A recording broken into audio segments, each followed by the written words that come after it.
Una mañana, cuando estaba aguando la cal en el balde, oyó una música de cuerdas que parecía una luz más diáfana en la luz del desierto.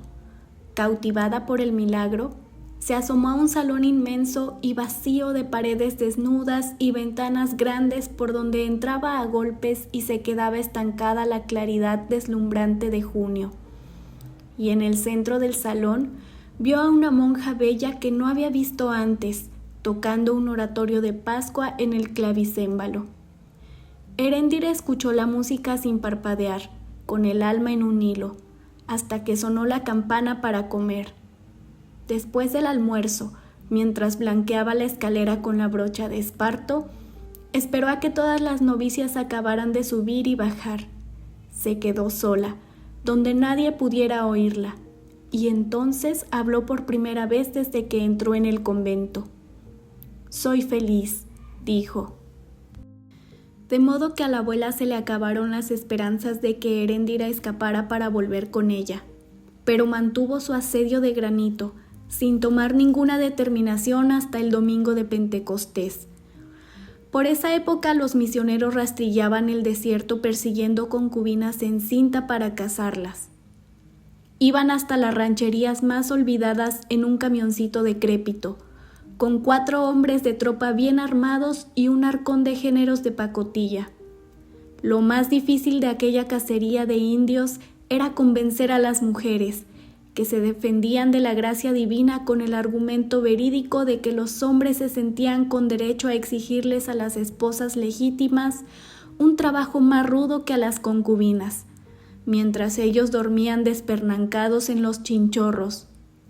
Había que seducirlas con recursos de engaño, disolviéndoles la voluntad de Dios en el jarabe de su propio idioma para que la sintieran menos áspera. Pero hasta las más retrecheras terminaban convencidas por unos aretes de oropel. A los hombres, en cambio, una vez obtenida la aceptación de la mujer, los sacaban a culatazos de los chinchorros y se los llevaban amarrados en la plataforma de carga para cazarlos a la fuerza. Durante varios días la abuela vio pasar hacia el convento el camioncito cargado de indias en cinta, pero no reconoció su oportunidad. La reconoció el propio domingo de Pentecostés, cuando oyó los cohetes y los repiques de las campanas, y vio la muchedumbre miserable y alegre que pasaba para la fiesta. Y vio que entre las muchedumbres había mujeres en cinta con velos y coronas de novia, llevando del brazo a los maridos de casualidad para volverlos legítimos en la boda colectiva. Entre los últimos del desfile pasó un muchacho de corazón inocente, de pelo indio cortado como una totuma y vestido de andrajos, que llevaba en la mano un cirio pascual con un lazo de seda. La abuela lo llamó. «Dime una cosa, hijo», le preguntó con su voz más tersa. «¿Qué vas a hacer tú en esa cumbiamba?» El muchacho se sentía intimidado con el cirio y le costaba trabajo cerrar la boca por sus dientes de burro. «Es que los padrecitos me van a hacer la primera comunión», dijo. «¿Cuánto te pagaron?» «5 pesos». La abuela sacó de la faltriquera un rollo de billetes que el muchacho miró asombrado. «Yo te voy a dar 20», dijo la abuela, «pero no para que hagas la primera comunión, sino para que te cases». «¿Y eso con quién?» «Con mi nieta». Así que Eréndira se casó en el patio del convento, con el balandrán de reclusa y una mantilla de encaje que le regalaron las novicias, y sin saber al menos cómo se llamaba el esposo que le había comprado su abuela. Soportó con una esperanza incierta el tormento de las rodillas en el suelo de caliche, la peste de pellejo de chivo de las 200 novias embarazadas, el castigo de la epístola de San Pablo martillada en latín bajo la canícula inmóvil, porque los misioneros no encontraron recursos para oponerse a la artimaña de la boda imprevista, pero le habían prometido una última tentativa para mantenerla en el convento. Sin embargo, al término de la ceremonia, y en presencia del prefecto apostólico, del alcalde militar que disparaba contra las nubes, de su esposo reciente y de su abuela impasible, Heréndira se encontró de nuevo bajo el hechizo que la había dominado desde su nacimiento. Cuando le preguntaron cuál era su voluntad libre, verdadera y definitiva, no tuvo ni un suspiro de vacilación. «Me quiero ir», dijo, y aclaró señalando al esposo, «pero no me voy con él, sino con mi abuela». Ulises había perdido la tarde tratando de robarse una naranja en la plantación de su padre, pues éste no le quitó la vista de encima mientras podaban los árboles enfermos, y su madre lo vigilaba desde la casa. De modo que renunció a su propósito, al menos por aquel día, y se quedó de mala gana ayudando a su padre hasta que terminaron de podar los últimos naranjos. La extensa plantación era callada y oculta, y la casa de madera con techo de latón tenía mallas de cobre en las ventanas y una terraza grande montada sobre pilotes, con plantas primitivas de flores intensas. La madre de Ulises estaba en la terraza, tumbada en un mecedor bienes y con hojas ahumadas en las sienes para aliviar el dolor de cabeza. Y su mirada de india pura seguía los movimientos del hijo como un haz de luz invisible hasta los lugares más esquivos del naranjal. Era muy bella, mucho más joven que el marido, y no solo continuaba vestida con el camisón de la tribu, sino que conocía los secretos más antiguos de su sangre. Cuando Ulises volvió a la casa con los hierros de podar, su madre le pidió la medicina de las 4, que estaba en una mesita cercana. Tan pronto como él los tocó, el vaso y el frasco cambiaron de color. Luego tocó por simple travesura una jarra de cristal que estaba en la mesa con otros vasos, y también la jarra se volvió azul. Su madre lo observó mientras tomaba la medicina, y cuando estuvo segura de que no era un delirio de su dolor, le preguntó en lengua guajira: «¿Desde cuándo te sucede?» «Desde que vinimos del desierto», dijo Ulises, también en guajiro. «Es solo con las cosas de vidrio». Para demostrarlo, tocó uno tras otro los vasos que estaban en la mesa y todos cambiaron de colores diferentes. «Esas cosas solo suceden por amor», dijo la madre. «¿Quién es?» Ulises no contestó. Su padre, que no sabía la lengua guajira, pasaba en ese momento por la terraza con un racimo de naranjas. «¿De qué hablan?», le preguntó a Ulises en holandés. «De nada especial», contestó Ulises. La madre de Ulises no sabía el holandés. Cuando su marido entró en la casa, le preguntó al hijo en guajiro: «¿Qué te dijo?». «Nada especial», dijo Ulises. Perdió de vista a su padre cuando entró en la casa, pero lo volvió a ver por una ventana dentro de la oficina.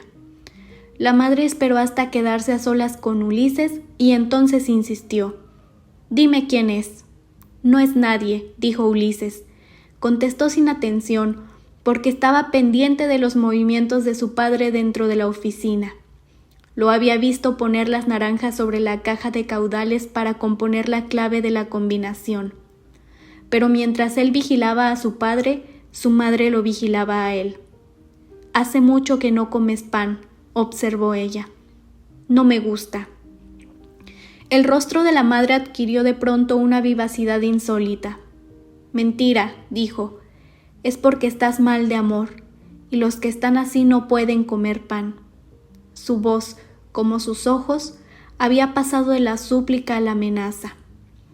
«Más vale que me digas quién es», dijo, «o te doy a la fuerza unos baños de purificación».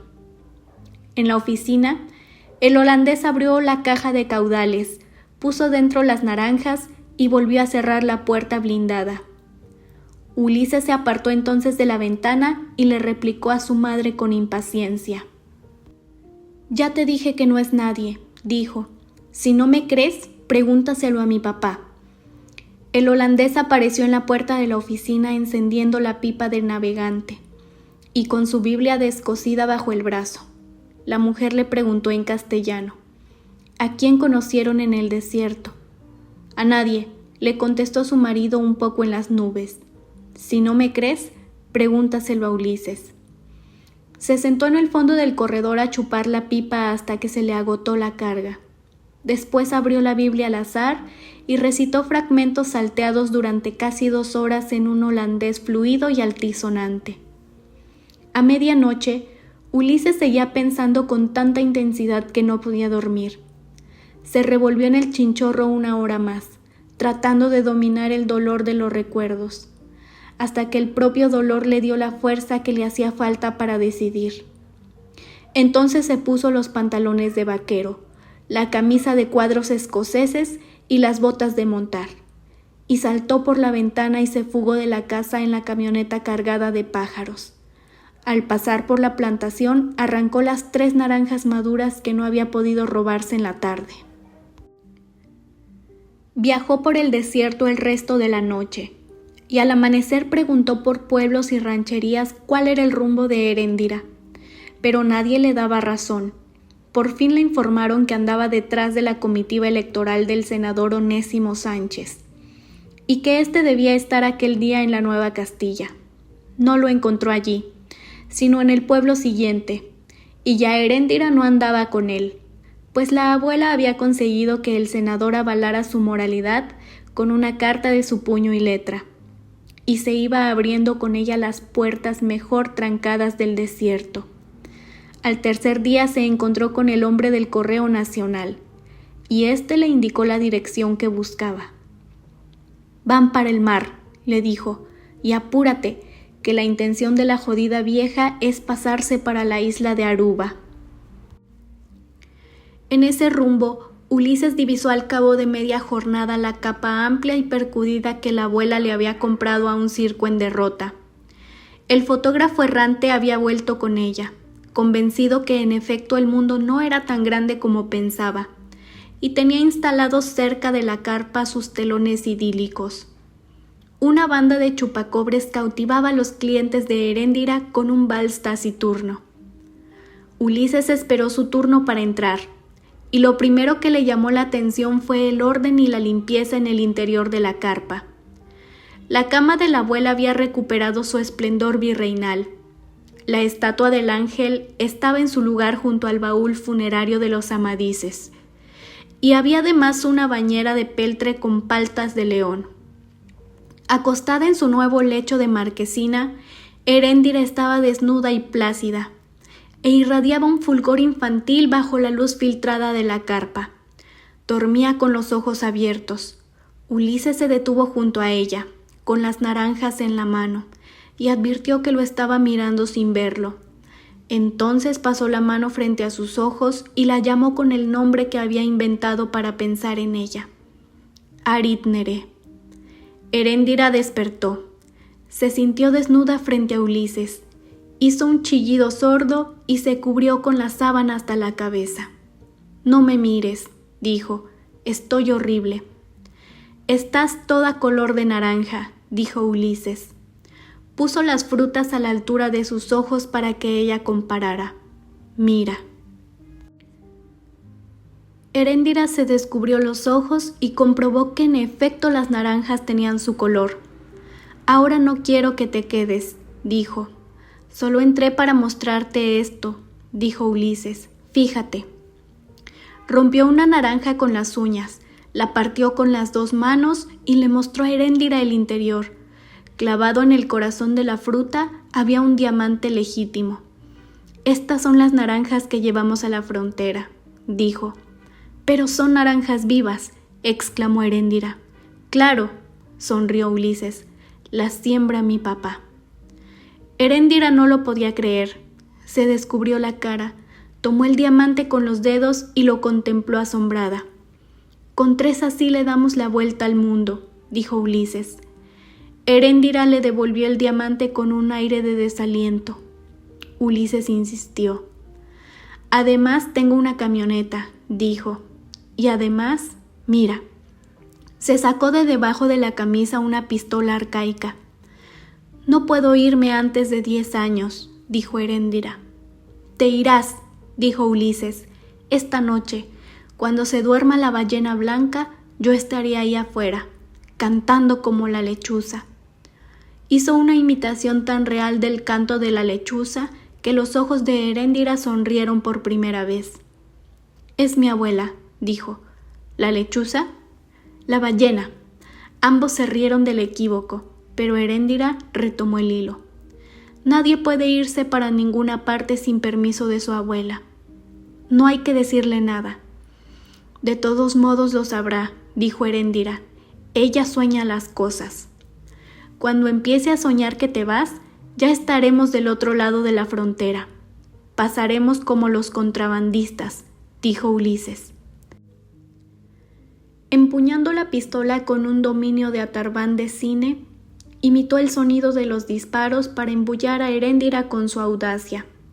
Ella no dijo que sí ni que no, pero sus ojos suspiraron y despidió a Ulises con un beso. Ulises, conmovido, murmuró: «Mañana veremos pasar los buques». Aquella noche, poco después de las 7, Heréndira estaba peinando a la abuela cuando volvió a soplar el viento de su desgracia. Al abrigo de la carpa estaban los indios cargadores y el director de la charanga esperando el pago de su sueldo. La abuela acabó de contar los billetes de un arcón que tenía a su alcance, y después de consultar un cuaderno de cuentas, le pagó al mayor de los indios. «Aquí tienes», le dijo, 20 pesos la semana, menos 8 de la comida, menos 3 del agua, menos 50 centavos a buena cuenta de las camisas nuevas. Son 8,50. Cuéntalos bien». El indio mayor contó el dinero y todos se retiraron con una reverencia. «Gracias, Blanca». El siguiente era el director de los músicos. La abuela consultó el cuaderno de cuentas y se dirigió al fotógrafo, que estaba tratando de remendar el fuelle de la cámara con pegotes de cuatapercha. «¿En qué quedamos?», le dijo. «¿Pagas o no pagas la cuarta parte de la música?». El fotógrafo ni siquiera levantó la cabeza para contestar. «La música no sale en los retratos». «Pero despierta en la gente las ganas de retratarse», replicó la abuela. «Al contrario», dijo el fotógrafo, «les recuerda a los muertos, y luego salen en los retratos con los ojos cerrados». El director de la charanga intervino. «Lo que hace cerrar los ojos no es la música», dijo, «son los relámpagos de retratar de noche». «Es la música», insistió el fotógrafo. La abuela le puso término a la disputa.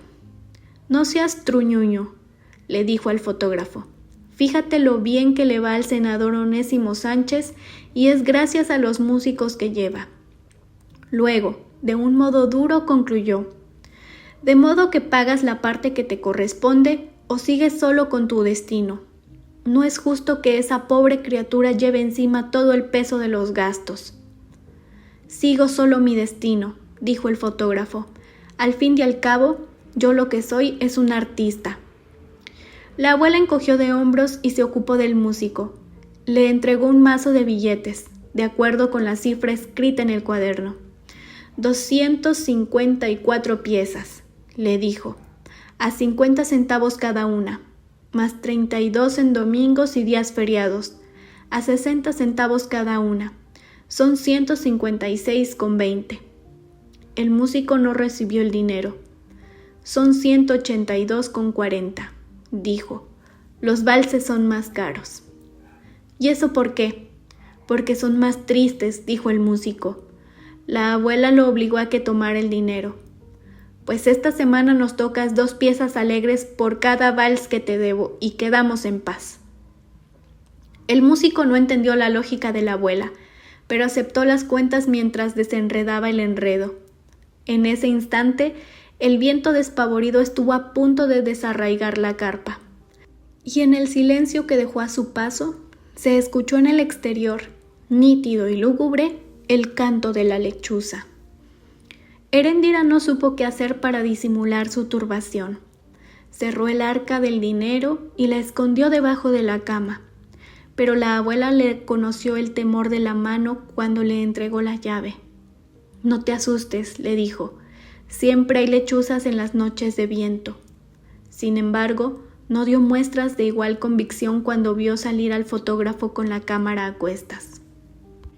Si quieres, quédate hasta mañana, le dijo. La muerte anda suelta esta noche.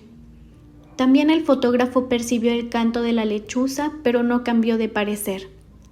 Quédate, hijo, insistió la abuela, aunque sea por el cariño que te tengo. Pero no pago la música, dijo el fotógrafo. Ah, no, dijo la abuela, eso no. ¿Ya ve?, dijo el fotógrafo, usted no quiere a nadie. La abuela palideció de rabia. Entonces lárgate, dijo, malnacido. Se sentía tan ultrajada que siguió despotricando contra él mientras Heréndira la ayudaba a acostarse. Hijo de mala madre, rezongaba, ¿qué sabrá ese bastardo del corazón ajeno? Heréndira no le puso atención, pues la lechuza la solicitaba con un apremio tenaz en las pausas del viento, y estaba atormentada por la incertidumbre. La abuela acabó de acostarse con el mismo ritual que era de rigor en la mansión antigua, y mientras la nieta abanicaba, se sobrepuso al rencor y volvió a respirar sus aires estériles. Tienes que madrugar, dijo entonces, para que me hiervas la infusión del baño antes que te llegue la gente. Sí, abuela. Con el tiempo que te sobre, lava la muda sucia de los indios, y así tendremos algo más que descontarles la semana entrante.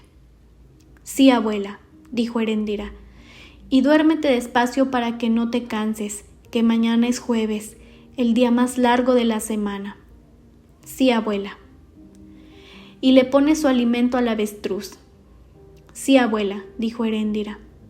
Dejó el abanico en la cabecera de la cama y encendió 2 velas de altar frente al arcón de sus muertos.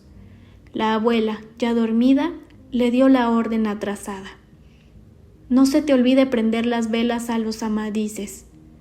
Sí, abuela. Heréndira sabía entonces que no despertaría, porque había empezado a delirar. Oyó los ladridos del viento alrededor de la carpa, pero tampoco esa vez había reconocido el soplo de su desgracia. Se asomó a la noche hasta que volvió a cantar la lechuza, y su instinto de libertad prevaleció por fin contra el hechizo de la abuela. No había dado 5 pasos fuera de la carpa cuando encontró al fotógrafo que estaba amarrando sus aparejos en la parrilla de la bicicleta. Su sonrisa cómplice la tranquilizó. «Yo no sé nada», dijo el fotógrafo. «No he visto nada ni pago la música». Se despidió con una bendición universal. Heréndira corrió entonces hacia el desierto, decidida para siempre, y se perdió en las tinieblas del viento donde cantaba la lechuza. Esa vez la abuela recurrió de inmediato a la autoridad civil. El comandante del retén local saltó del chinchorro a las 6 de la mañana, cuando ella le puso ante los ojos la carta del senador. El padre de Ulises esperaba en la puerta. «¿Cómo carajo quiere que la lea?», gritó el comandante, «si no sé leer». «Es una carta de recomendación del senador Onésimo Sánchez», dijo la abuela. Sin más preguntas, el comandante descolgó un rifle que tenía cerca del chinchorro y empezó a gritar órdenes a sus agentes.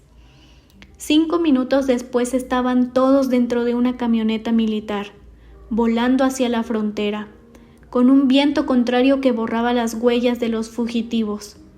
En el asiento delantero, junto al conductor, viajaba el comandante. Detrás estaba el holandés con la abuela, y en cada estribo iba un agente armado.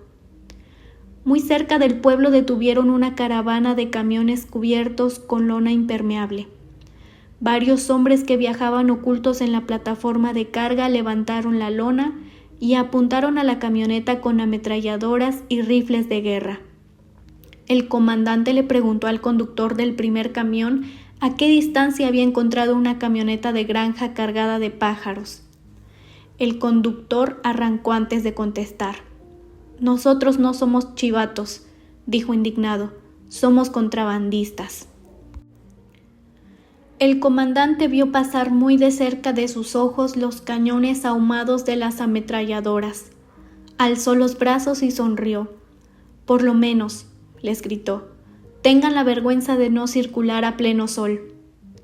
El último camión llevaba un letrero en la defensa posterior. Pienso en ti, Heréndira.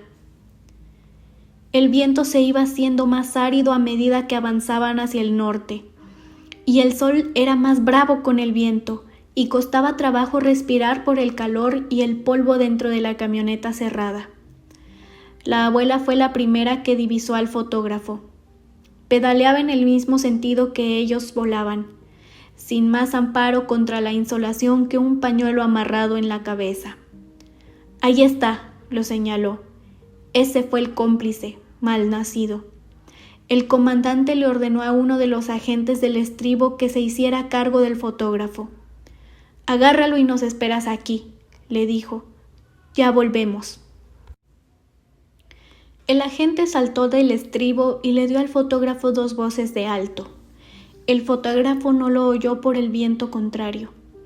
Cuando la camioneta se le adelantó, la abuela le hizo un gesto enigmático, pero él lo confundió con un saludo. Sonrió y le dijo adiós con la mano. No oyó el disparo. Dio una voltereta en el aire y cayó muerto sobre la bicicleta con la cabeza destrozada por una bala de rifle que nunca supo de dónde le vino. Antes del mediodía empezaron a ver las plumas. Pasaban en el viento y eran plumas de pájaros nuevos, y el holandés las conoció porque eran las de sus pájaros desplumados por el viento. El conductor corrigió el rumbo, hundió a fondo el pedal y antes de media hora divisaron la camioneta en el horizonte. Cuando Ulises vio aparecer el carro militar en el espejo retrovisor, hizo un esfuerzo por aumentar la distancia, pero el motor no daba para más. Habían viajado sin dormir y estaban estragados de cansancio y sed. Heréndira, que dormitaba en el hombro de Ulises, despertó asustada. Vio la camioneta que estaba a punto de alcanzarlos y con una determinación cándida tomó la pistola de la guantera. «No sirve», dijo Ulises. Era de Francis Drake. La martilló varias veces y la tiró por la ventana. La patrulla militar se le adelantó a la destartalada camioneta cargada de pájaros desplumados por el viento. Hizo una curva forzada y le cerró el camino. Las conocí por esa época, que fue la de más grande esplendor, aunque no había de escudriñar los pormenores de su vida, sino muchos años después, cuando Rafael Escalona reveló en una canción el desenlace terrible del drama, y me pareció que era bueno para contarlo. Yo andaba vendiendo enciclopedias y libros de medicina por la provincia de Riohacha. Álvaro Cepeda Zamudio, que andaba también por esos rumbos vendiendo máquinas de cerveza, me llevó en su camioneta por los pueblos del desierto con la intención de hablarme de no sé qué cosa. Y hablamos tanto de nada y tomamos tanta cerveza que sin saber cuándo ni por dónde atravesamos el desierto entero y llegamos hasta la frontera. Allí estaba la carpa del amor errante, bajo los lienzos de letreros colgados. Heréndira es mejor. Vaya y vuelva, Heréndira lo espera. Esto no es vida sin Heréndira. La fila interminable y ondulante, compuesta por hombres de razas y condiciones diversas, parecía una serpiente de vértebras humanas que dormitaba a través de solares y plazas, por entre bazares abigarrados y mercados ruidosos, y se salía de las calles de aquella ciudad fragorosa de traficantes de paso. Cada calle era un garito público, cada casa una cantina, cada puerta un refugio de prófugos. Las numerosas músicas indescifrables y los pregones gritados formaban un solo estruendo de pánico en el calor alucinante. Entre la muchedumbre de apátridas y vividores estaba Blacamán, el bueno, trepado en una mesa, pidiendo una culebra de verdad para probar en carne propia un antídoto de su invención. Estaba la mujer que se había convertido en araña por desobedecer a sus padres, que por 50 centavos se dejaba tocar para que vieran que no había engaño, y contestaba las preguntas que quisieran hacerle sobre su desventura. Estaba un enviado de la vida eterna que le anunciaba la venida inminente del pavoroso murciélago sideral, cuyo ardiente resuello de azufre había de trastornar el orden de la naturaleza. y haría salir a flote los misterios del mar. El único remanso de sosiego era el barrio de Tolerancia, a donde solo llegaban los rescoldos del fragor urbano. Mujeres venidas de los 4 cuadrantes de la rosa náutica bostezaban de tedio en los abandonados salones de baile. Habían hecho la siesta sentadas, sin que nadie las despertara para quererlas, y seguían esperando al murciélago sideral bajo los ventiladores de aspas atornilladas en el cielo raso. De pronto, una de ellas se levantó y fue a una galería de trinitarias que daba sobre la calle. Por allí pasaba la fila de los pretendientes de Heréndira. «A ver», les gritó la mujer, «¿qué tiene esa que no tenemos nosotras?» «Una carta del senador», gritó alguien. Atraídas por los gritos y las carcajadas, otras mujeres salieron a la galería. «Hace días que esa cola está así», dijo una de ellas. «Imagínate, a 50 pesos cada uno». La que había salido primero decidió: «Pues yo me voy a ver qué es lo que tiene de oro esa 7 mesina». «Yo también», dijo otra. «Será mejor que estar aquí calentando gratis el asiento». En el camino se incorporaron otras, y cuando llegaron a la tienda de Heréndira habían integrado una comparsa bulliciosa. Entraron sin anunciarse. Espantaron a golpes de almohadas al hombre que encontraron gastándose lo mejor que podía el dinero que había pagado, y cargaron la cama de Heréndira y la sacaron en andas a la calle. «Esto es un atropello», gritaba la abuela. «Cáfila de desleales, montoneras». Luego contra los hombres de la fila: «¿Y ustedes, pollerones, dónde tienen las criadillas que permiten este abuso contra una pobre criatura indefensa? Maricas». Siguió gritando hasta donde le daba la voz, repartiendo tramojazos de báculo contra quienes se pusieran a su alcance. Pero su cólera era inaudible entre los gritos y las rechiflas de burla de la muchedumbre. Heréndira no pudo escapar del escarnio porque se lo impidió la cadena de perro con que la abuela la encadenaba de un travesaño de la cama desde que trató de fugarse. Pero no le hicieron ningún daño. La mostraron en su altar de marquesina por las calles de más estrépito, como el paso alegórico de la penitente encadenada, y al final la pusieron en cámara ardiente en el centro de la plaza mayor.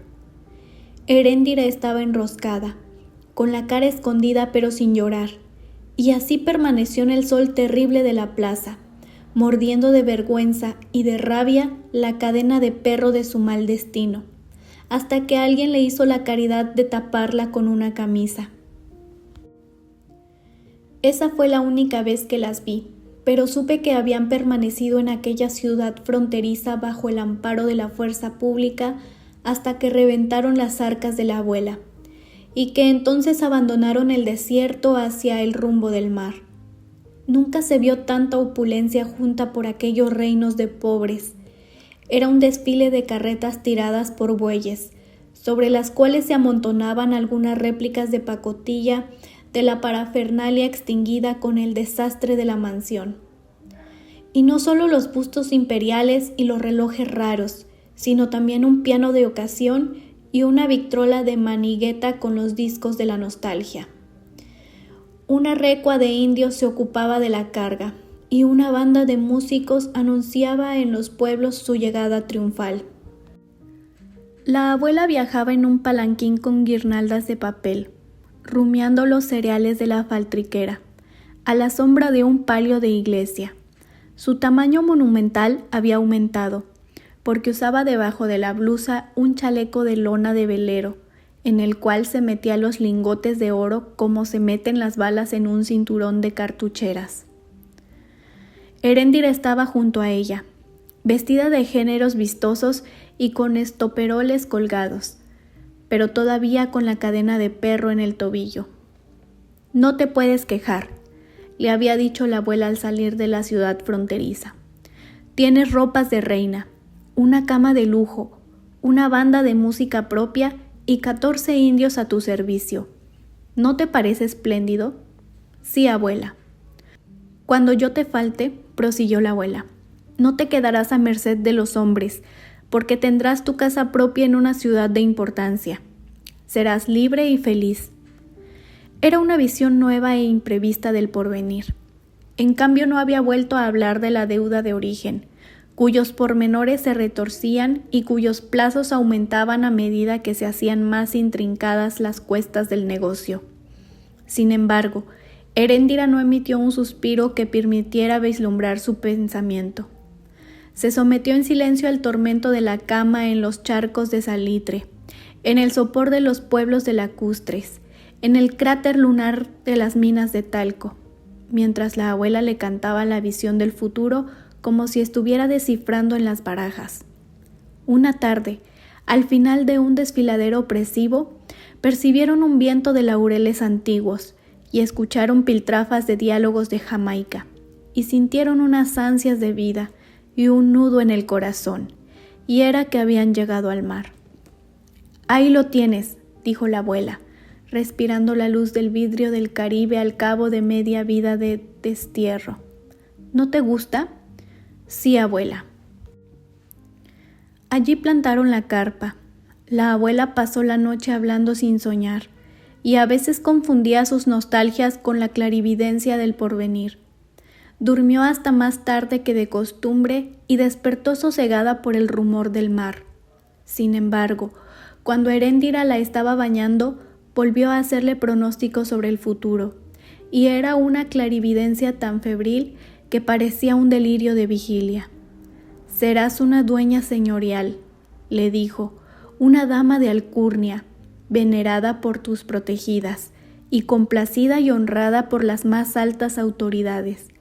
Los capitanes de los buques te mandarán postales desde todos los puertos del mundo». Heréndira no la escuchaba. El agua tibia perfumada de orégano chorreaba en la bañera por un canal alimentado desde el exterior. Heréndira la recogía con una totuma impenetrable y sin respirar siquiera, y se la echaba a la abuela con una mano mientras la jabonaba con la otra. «El prestigio de tu casa volará de boca en boca desde el cordón de las Antillas hasta los reinos de Holanda», decía la abuela, «y será más importante que la casa presidencial, porque en ella se discutirán los asuntos del gobierno y se arreglará el destino de la nación». De pronto, el agua se extinguió en el canal. Heréndira salió de la carpa para averiguar qué pasaba, y vio que el indio encargado de echar el agua en el canal estaba cortando leña en la cocina. «Se acabó», dijo el indio, «hay que enfriar más agua». Heréndira fue hasta la hornilla donde había otra olla grande con hojas aromáticas hervidas. Se envolvió las manos en un trapo y comprobó que podía levantar la olla sin ayuda del indio. «Vete», le dijo, «yo echo el agua». Esperó hasta que el indio saliera de la cocina. Entonces quitó del fuego la olla hirviente. La levantó con mucho trabajo hasta la altura de la canal, y ya iba a echar el agua mortífera en el conducto de la bañera cuando la abuela gritó en el interior de la carpa. «Heréndira». Fue como si la hubiera visto. La nieta, asustada por el grito, se arrepintió en el instante final. «Ya voy, abuela», dijo, «estoy enfriando el agua». Aquella noche estuvo cavilando hasta muy tarde, mientras la abuela cantaba dormida con el chaleco de oro. Heréndira la contempló desde su cama con unos ojos intensos que parecían de gato en la penumbra. Luego se acostó como un ahogado, con los brazos en el pecho y los ojos abiertos, y llamó con toda la fuerza de su voz interior: «Ulises». Ulises despertó de golpe en la casa del Naranjal. Había oído la voz de Heréndira con tanta claridad que la buscó en las sombras del cuarto. Al cabo de un instante de reflexión, hizo un rollo con sus ropas y sus zapatos y abandonó el dormitorio. Había atravesado la terraza cuando lo sorprendió la voz de su padre. «¿Para dónde vas?». Ulises lo vio iluminado de azul por la luna. «Para el mundo», contestó. «Esta vez no te lo voy a impedir», dijo el holandés, «pero te advierto una cosa. A donde quiera que vayas, te perseguirá la maldición de tu padre». «Así sea», dijo Ulises. Sorprendido y hasta un poco orgulloso por la resolución del hijo, el holandés lo siguió por el naranjal enlunado con una mirada que poco a poco empezaba a sonreír. Su mujer estaba a sus espaldas con su modo de estar de india hermosa. El holandés habló cuando Ulises cerró el portal. «Ya volverá», dijo, apaleado por la vida, «más pronto de lo que tú crees». «Eres muy bruto», suspiró ella, «no volverá nunca». En esa ocasión, Ulises no tuvo que preguntarle a nadie por el rumbo de Heréndira. Atravesó el desierto escondido en camiones de paso, robando para comer y para dormir, y robando muchas veces por el puro placer del riesgo, hasta que encontró la carpa en otro pueblo de mar, desde el cual se veían los edificios de vidrio de una ciudad iluminada, y donde resonaban los adioses nocturnos de los buques que zarpaban para la isla de Aruba. Heréndira estaba dormida, encadenada al travesaño y en la misma posición de ahogado a la deriva en que lo había llamado. Ulises permaneció contemplándola un largo rato sin despertarla, pero la contempló con tanta intensidad que Heréndira despertó. Entonces se besaron en la oscuridad, se acariciaron sin prisa, se desnudaron hasta la fatiga, con una ternura callada y una dicha recóndita que se parecieron más que nunca al amor. En el otro extremo de la carpa, la abuela dormida dio una vuelta monumental y empezó a delirar. «Eso fue por los tiempos en que llegó el barco griego», dijo. «Era una tripulación de locos que hacían felices a las mujeres y no les pagaban con dinero sino con esponjas. Unas esponjas vivas que después andaban caminando por dentro de las casas, gimiendo como enfermos de hospital y haciendo llorar a los niños para beberse las lágrimas». Se incorporó con un movimiento subterráneo y se sentó en la cama. Entonces fue cuando llegó él. «Dios mío», gritó, más fuerte, más grande y mucho más hombre que Amadís. Ulises, que hasta entonces no había prestado atención al delirio, trató de esconderse cuando vio a la abuela sentada en la cama. Heréndira lo tranquilizó. «Tate quieto», le dijo. «Siempre que llega a esa parte se sienta en la cama, pero no despierta». Ulises se acostó en su hombro. «Yo estaba esa noche cantando con los marineros y pensé que era un temblor de tierra», continuó la abuela. «Todos debieron pensar lo mismo, porque huyeron dando gritos, muertos de risa, y solo quedó él bajo el cobertizo de astromelias. Recuerdo como si hubiera sido ayer que yo estaba cantando la canción que todos cantaban en aquellos tiempos. Hasta los loros en los patios cantaban. Sin son ni ton, como solo es posible cantar en los sueños, cantó las líneas de su amargura. Señor, Señor, devuélveme mi antigua inocencia, para gozar su amor otra vez desde el principio».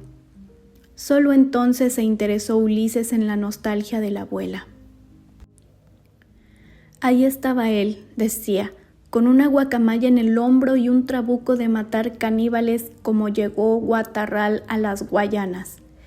Y yo sentí su aliento de muerte cuando se plantó enfrente de mí, y me dijo: «Le he dado 1000 veces la vuelta al mundo y he visto a todas las mujeres de todas las naciones. Así que tengo autoridad para decirte que eres la más altiva y la más servicial, la más hermosa de la tierra». Se acostó de nuevo y sollozó en la almohada. Ulises y Heréndira permanecieron un largo rato en silencio, mecidos en la penumbra por la respiración descomunal de la anciana dormida. De pronto, Heréndira preguntó sin un quebranto mínimo en la voz: «¿Te atreverías a matarla?». Tomado de sorpresa, Ulises no supo qué contestar. «¿Quién sabe?», dijo. «¿Tú te atreves?». «Yo no puedo», dijo Heréndira, «porque es mi abuela». Entonces Ulises observó otra vez el enorme cuerpo dormido, como midiendo su cantidad de vida, y decidió: «Por ti soy capaz de todo». Ulises compró 1 libra de veneno para ratas, la revolvió con nata de leche y mermelada de frambuesa, y vertió aquella crema mortal dentro de un pastel al que le había sacado su relleno de origen. Después le puso encima una crema más densa, componiéndolo con una cuchara hasta que no quedó ningún rastro de la maniobra siniestra, y completó el engaño con 72 velitas rosadas. La abuela se incorporó en el tronco blandiendo el báculo amenazador cuando lo vio entrar en la carpa con el pastel de fiesta. «Descarado», gritó, «¿cómo te atreves a poner los pies en esta casa?» Ulises se escondió detrás de su cara de ángel. «Vengo a pedirle perdón», dijo, «hoy día de su cumpleaños». Desarmada por su mentira certera, la abuela hizo poner la mesa como para una cena de bodas. Sentó a Ulises a su diestra, mientras Heréndira le servía, y después de apagar las velas con un soplo arrasador, cortó el pastel en partes iguales. Le sirvió a Ulises. «Un hombre que sabe hacerse perdonar tiene ganada la mitad del cielo», dijo. «Te dejo el primer pedazo, que es el de la felicidad». «No me gusta el dulce», dijo él, «que le aproveche». La abuela le ofreció a Heréndira otro pedazo de pastel. Ella se lo llevó a la cocina y lo tiró en la caja de la basura. La abuela se comió sola todo el resto. Se metía los pedazos enteros en la boca y se los tragaba sin masticar, gimiendo de gozo y mirando a Ulises desde el limbo de su placer. Cuando no hubo más en su plato, se comió también el que Ulises había despreciado, mientras masticaba el último trozo. Recogía con los dedos y se metía en la boca las migajas del mantel. Había comido arsénico como para exterminar una generación de ratas. Sin embargo, tocó el piano y cantó hasta la medianoche. Se acostó feliz y consiguió un sueño natural. El único signo nuevo fue un rastro pedregoso en su respiración. Heréndira y Ulises la vigilaron desde la otra cama y solo esperaban su estertor final, pero la voz fue tan viva como siempre cuando empezó a delirar. «Me volvió loca, Dios mío, me volvió loca», gritó. «Yo ponía 2 trancas en el dormitorio para que no entrara. Ponía el tocador y la mesa contra la puerta y la silla sobre la mesa, y bastaba con que él diera un golpecito con el anillo para que los parapetos se desbarataran. Las sillas se bajaban solas de la mesa y el tocador se apartaban solos, las trancas se salían solas de las argollas». Heréndira y Ulises la contemplaban con un asombro creciente, a medida que el delirio se volvía más profundo y dramático y la voz más íntima.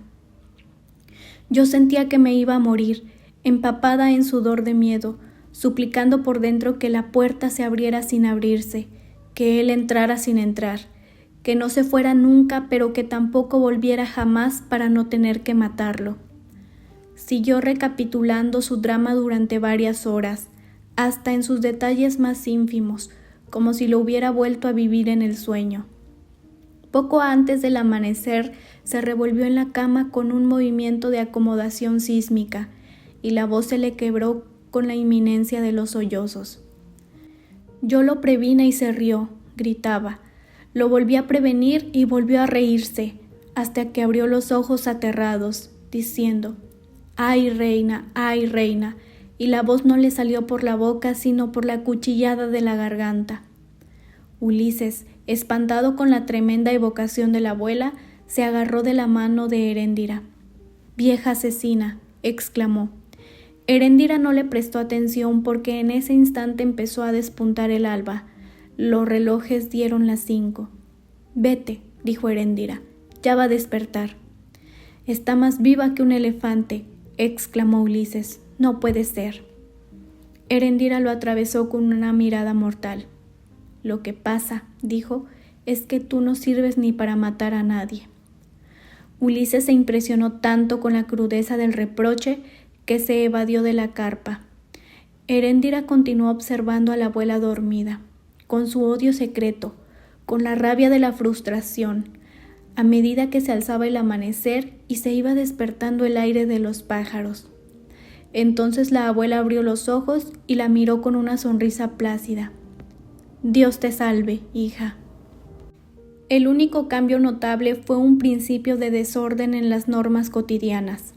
Era miércoles, pero la abuela quiso ponerse un traje de domingo.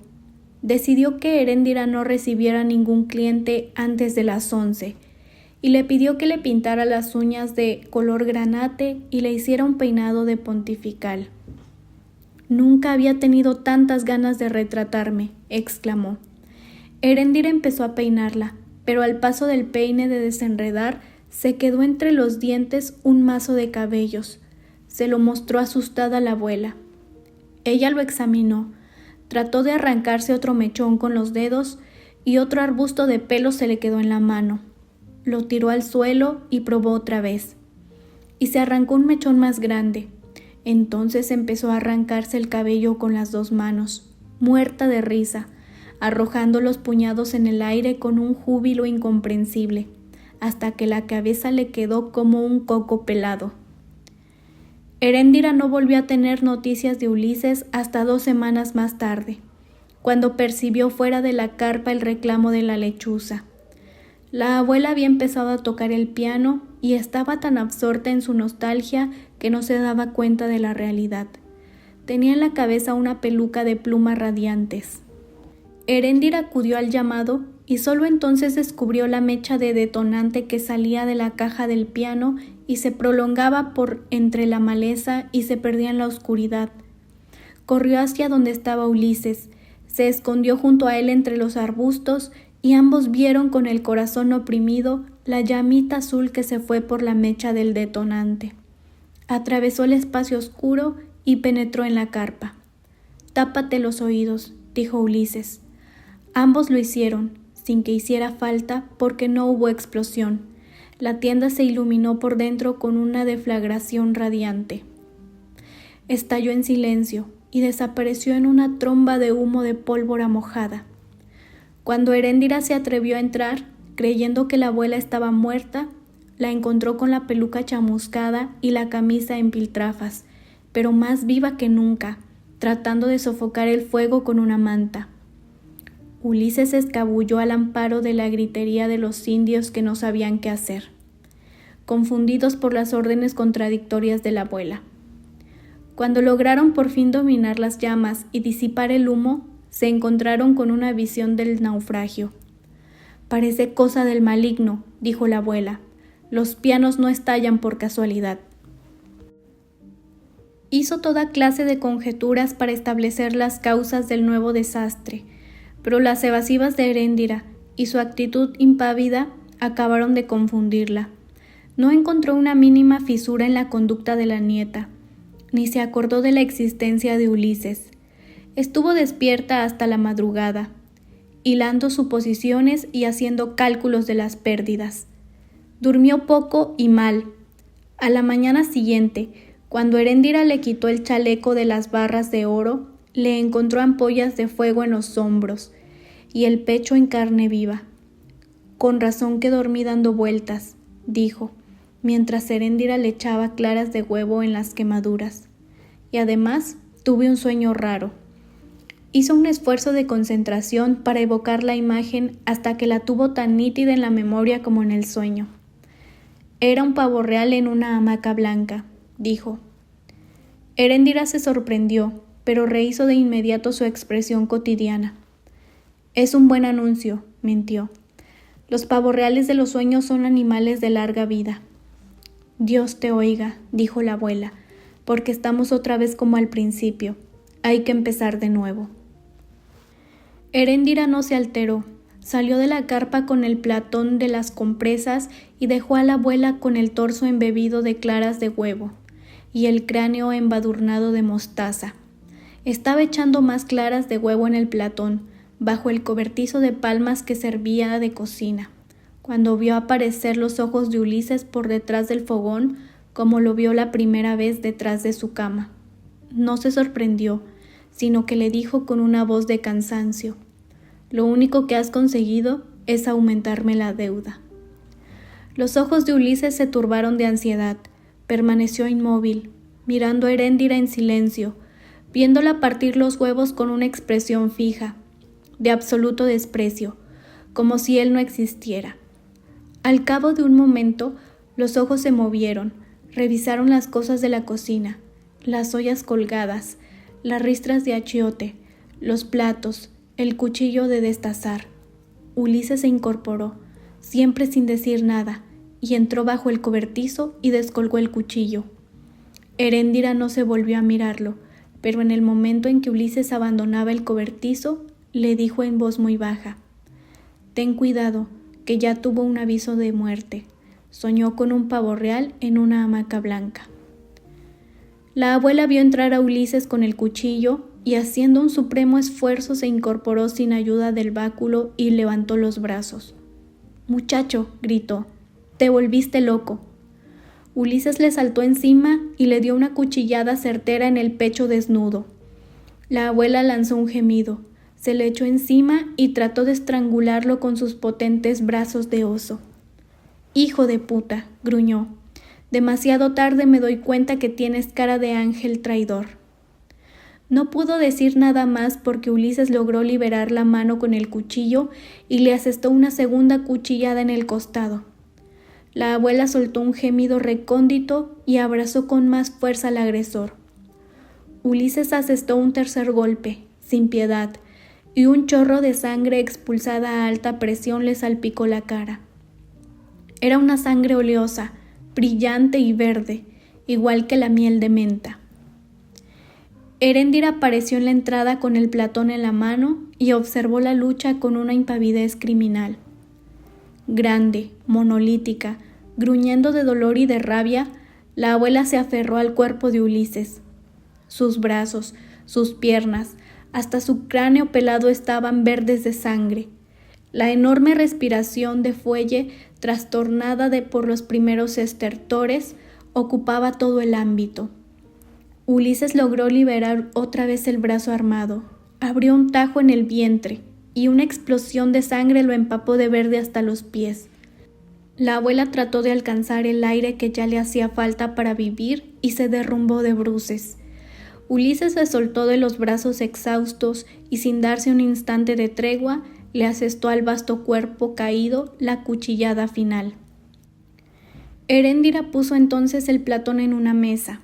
Se inclinó sobre la abuela, escudriñándola sin tocarla, y cuando se convenció de que estaba muerta, su rostro adquirió de golpe toda la madurez de persona mayor que no le habían dado sus 20 años de infortunio.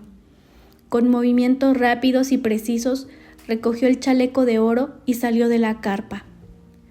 Ulises permaneció sentado junto al cadáver, agotado por la lucha, y cuanto más trataba de limpiarse la cara, más se la embadurnaba de aquella materia verde y viva que parecía fluir de sus dedos. Solo cuando vio salir a Heréndira con el chaleco de oro, tomó conciencia de su estado. La llamó a gritos, pero no recibió ninguna respuesta.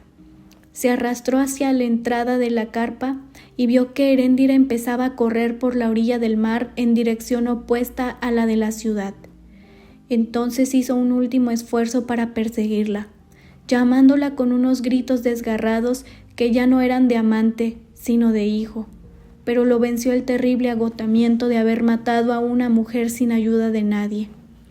Los indios de la abuela lo alcanzaron tirado boca abajo en la playa, llorando de soledad y de miedo. Heréndira no lo había oído. Iba corriendo contra el viento, más veloz que un venado, y ninguna voz de este mundo la podía detener. Pasó corriendo sin volver la cabeza por el vapor ardiente de los charcos de salitre, por los cráteres de talco, por el sopor de los palafitos, hasta que se acabaron las ciencias naturales del mar y empezó el desierto. Pero todavía siguió corriendo con el chaleco de oro más allá de los vientos áridos y los atardeceres de nunca acabar. Y jamás se volvió a tener la menor idea de ella, ni se encontró el vestigio más ínfimo de su desgracia.